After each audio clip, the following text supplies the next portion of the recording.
Boa noite, meus queridos irmãos da Primeira Igreja Batista no Parque Fernanda, neste domingo do mês de setembro que celebram o seu aniversário. Setembro é um mês muito especial, eu também comemoro aniversário no mês de setembro, minha esposa já comemorou, e os de setembro para mim são muito especiais.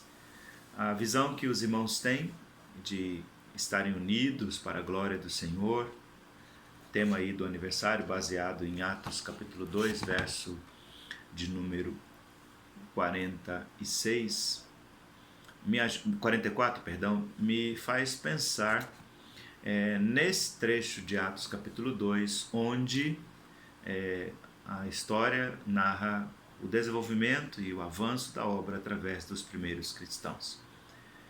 Eu vou voltar àquele trecho, mas não apenas olhando o verso 14, olhando toda a pintura do cenário destes versos, do 42 até o 47, para na nossa reflexão desta noite pensarmos em dicas para um despertamento espiritual. O texto diz assim: eles se dedicavam ao ensino dos apóstolos e à comunhão, ao partir do pão e às orações. Todos estavam cheios de temor e muitas maravilhas e sinais eram feitas pelos apóstolos. Os que criam mantinham-se unidos e tinham tudo em comum. Vendendo suas propriedades e bens, distribuíam a cada um conforme a sua necessidade. Todos os dias continuava a reunir-se no pátio do templo, partia o pão em suas casas e junto participavam das refeições com alegria e sinceridade de coração, louvando a Deus e tendo a simpatia de todo o povo. E o Senhor lhes acrescentava diariamente os que iam sendo salvos. Não há como negar que uma palavra que marca bem a igreja descrita nesses versos bíblicos é dinamismo. Sim, esses crentes haviam entendido o dinamismo que levaria a igreja ao crescimento, ao passo que a estagnação levaria a igreja à morte. Creio que é necessário que a gente aprenda e reaprenda e coloque em prática esses princípios para que nossa convivência cristã não apenas seja adequada aos padrões bíblicos, mas também execute o efeito poderoso que ela pode realizar na nossa sociedade. O que são esses níveis de convivência? Como essa união desses crentes se manifesta? Em que tarefas eles se ocuparam?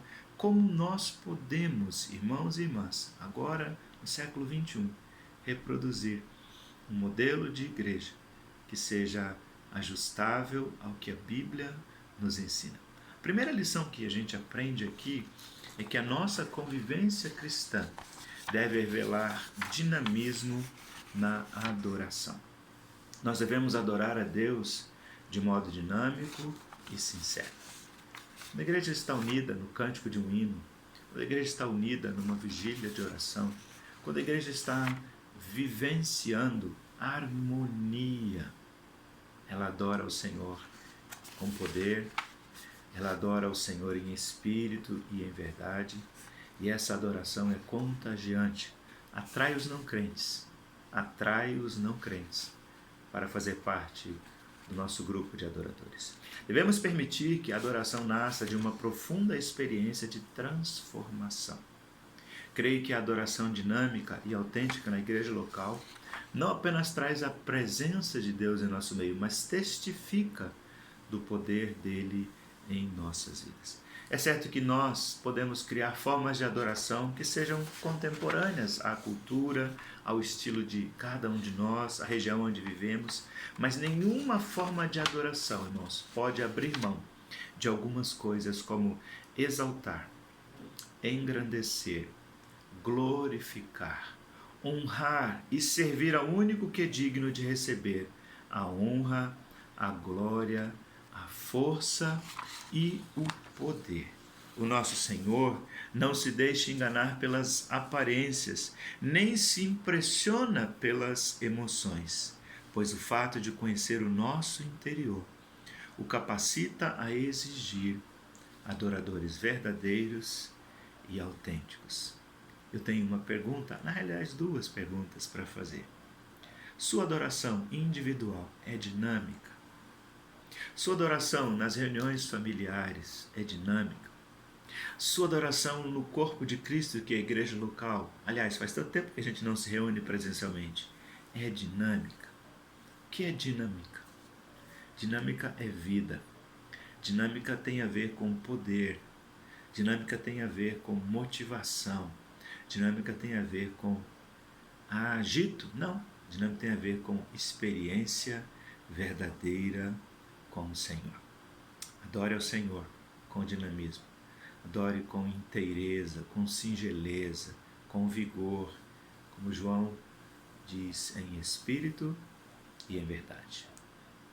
Por falar em dinamismo da vida da igreja, ou dicas para o nosso despertamento espiritual, além de uma adoração dinâmica, também a nossa convivência cristã deve revelar dinamismo na aprendizagem. Isso significa dizer que, como igreja local, devemos praticar uma aprendizagem contínua que edifique e capacite cada crente à maturidade e que este, uma vez maduro, seja influente em sua sociedade e obediente ao Senhor.